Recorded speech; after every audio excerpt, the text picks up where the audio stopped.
Reliance industries infrastructure limited इस company ने अपने Q4 के नतीजे घोषित कर दिए हैं। चलिए देखते हैं कैसे रहे नतीजे, क्या रहेगा नतीजों का मार्केट के ऊपर इम्पैक्ट, साथ में इस पर भी बात करेंगे कल के दिन हमें क्या स्टडीज अपनानी है। नमस्कार दोस्तों, मेरा नाम है पारस, आप देख रहे हैं लीड्स एंड डाटा। चलिए शुरू करते हैं। तो कंपनी है रिलायंस RIIL और कंपनी ने ₹3.5 का डिविडेंड यहाँ पे पेश किया है। आप यहाँ पे देख सकते हैं लगभग 35% के आसपास फेस वैल्यू के ऊपर कंपनी ने डिविडेंड पेश किया है। अब बात करते हैं कंपनी के नतीजों की तरफ। तो कंपनी का अगर हम रिवेन्यू की तरफ नजर डालें तो आप यहाँ पे देखेंगे सारी फिगर है लाख में, तो आप यहाँ पे समझ सकते हैं थोड़ा मुश्किल होगा यहाँ पे आपको नंबर बताना, लेकिन आप यहाँ पे देखिए 2070 से लगभग 2070 लाख रुपए से 1894 लाख रुपए का कंपनी ने ईयरली बेसिस पर रिवेन्यू जनरेट किया। थोड़ी सी गिरावट है, इसीलिए कंपनी ने डिविडेंड का ऐलान किया है, जिससे शेयरधारक बने रहें और नए शेयरधारक जुड़ते रहें, बेच के ना जाए कोई।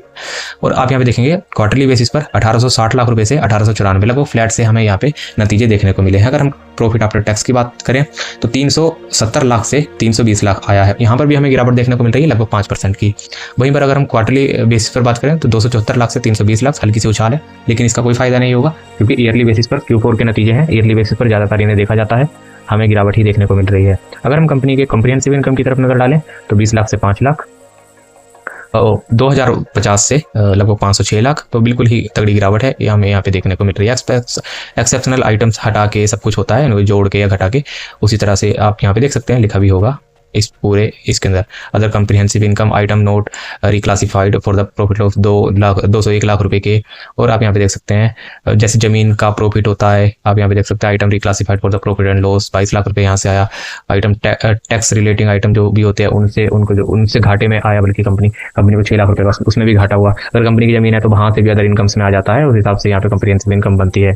आपको ये सब चीज़ें पता होनी चाहिए, आप यहीं पर आप इसी चैनल पर सीख भी सकते हैं कई चीज़ें। अगर हम कंपनी के अर्निंग पर शेयर की बात करें तो ₹2.45 से ₹2.12 हमने देखा। जैसे कि ईयरली बेसिस पर गिरावट है तो हमें अर्निंग पर शेयर में भी गिरावट देखने को मिलेगी। ये ओवरऑल निचोड़ होता है नतीजों का अर्निंग पर शेयर। इससे आप समझ सकते हैं कि कंपनी के नतीजे कैसे पेश किए हैं। ₹1.81 के ऊपर ₹2.12 हमें, जैसे कि हमने देखा प्रॉफिट आफ्टर टैक्स में हमें उछाल देखने को मिली थी, तो ₹1.81 से ₹2.12 हो गया। ईयरली बेसिस पर गिरावट देखने को मिली ₹2.45 से ₹2.12। ये थे हमारे RIIL के नतीजे, जिसका कंपनी का नाम था रिलायंस इंफ्रास्ट्रक्चर लिमिटेड। अब तो फिर ये थी हमारी इंफ्रास्ट्रक्चर लिमिटेड, हाँ इंडस्ट्रियल इंफ्रास्ट्रक्चर लिमिटेड, ये थी हमारी कंपनी जिसमें कि कुछ खास हमें देखने को नहीं मिला। स्ट्रेटेजी की बात करें तो हमें कल के दिन इसमें गिरावट का करना है। लगभग 800 रुपये के ऊपर ये इस कंपनी का शेयर ट्रेड करता है। अगर हम इसके शेयर की तरफ नजर डालें तो आप यहाँ पे देख सकते हैं 840 रुपये के ऊपर कंपनी का शेयर ट्रेड करता है। ₹2 की उछाल आज हमें देखने को, 2% की उछाल हमें देखने को मिली इसके ऊपर। तो ये था हमारा RIIL। तो इससे हमें बेचने की सलाह रहने वाली है। लगभग 3 से 5% के डाउन साइड्स की तरफ ये शेयर जाने वाला है कल।